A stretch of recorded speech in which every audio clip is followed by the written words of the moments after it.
ในวันที่ 10 ธันวาคมที่ผ่านมาอยู่ที่ศูนย์อบรมสหพันธ์มิญิงแผนกสาธารณสุขนครหลวงเวียงจันทร์ร่วมกับศูนย์ต้านเอดส์ได้จัดฝึกอบรมการเสื่อมสารเวียงงานป้องกันการติดเชื้อจากแม่หาลูกโดยการเข้าร่วมของท่านดร.จันทรคำศรีบุญเฮืองหัวหน้าศูนย์ต้านเอดส์และพยาธิติดต่อทางเพศสัมพันธ์ท่านดร.พรประเสริฐอุณาพรมรองหัวหน้าแผนกสาธารณสุขนครหลวงเวียงจันทร์พร้อมด้วยพนักงานจากโรงหมอเมืองเก้าตัวเมืองเข้าร่วมสุดฝึกอบรมครั้งนี้เป้าหมายก็เพื่อเป็นการขยายตารางการป้องกันการติดเชื้อ HIV จากแม่สู่ลูก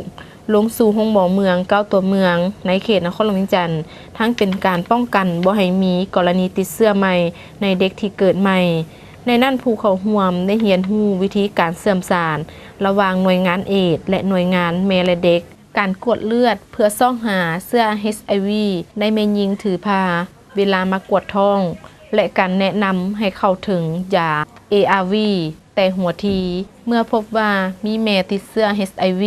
เพื่อบ่ให้ส่งเชื้อไปหาลูกในท้องได้จัดการฝึกอบรมให้กับนักสมณกรจากโรงหมอเก้าตัวเมืองและก็โรงหมอศูนย์กลางของขังนครหลวงเกี่ยวกับเรื่องงานเสื่อมสารเรื่องงานเอดส์และเรื่องงานแม่และเด็กในการป้องกันการติดเชื้อจากแม่สู่ลูกในหันหมอเฮาก็ได้เร่งใจว่าเฮ็ดแนวใดสร้างความเข้มแข็งให้กับพนักงานอยู่ในขันเมืองนี้ได้สามารถจัดตั้งปฏิบัติในการ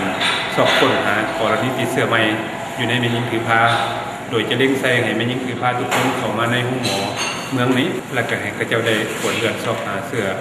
HIV ถ้าว่าเมื่อพบกรณีเชื้อ HIV แล้วจะต้องได้พยายามเฮ็ดให้คำปรึกษาให้กับแม่ได้เข้าถึงการกินยา ARV มันไว้เพื่อป้องกันบ่ให้ลูกอยู่ในท้องมันได้ติดเชื้อจากแม่นอกจากนั้นถือว่าโครงการดังกล่าวนี้จะได้เริ่มปฏิบัติอยู่ในนครหลวงเวียงจันทร์ของเราในเดือนนี้เลยหลังจากฝึกอบรมนี้แล้วทั้งทีมงานแต่ละเมืองลงงานก็จะได้จัดตั้งปฏิบัติฉะนั้นณโอกาสนี้ก็อยากเชิญชวนบรรดาแม่หญิงเนาะมีการถือพาอยู่ในแต่ละหมู่บ้านอยู่ในแต่ละเมืองถามว่าหัวว่าตัวเองถือพาแล้วก็พยายามเข้าไปฝากท้องอยู่ในห้องหมอแล้วทั้งแพทย์หมอมันจะได้ตรวจเลือดสอบหาการติดเชื้อ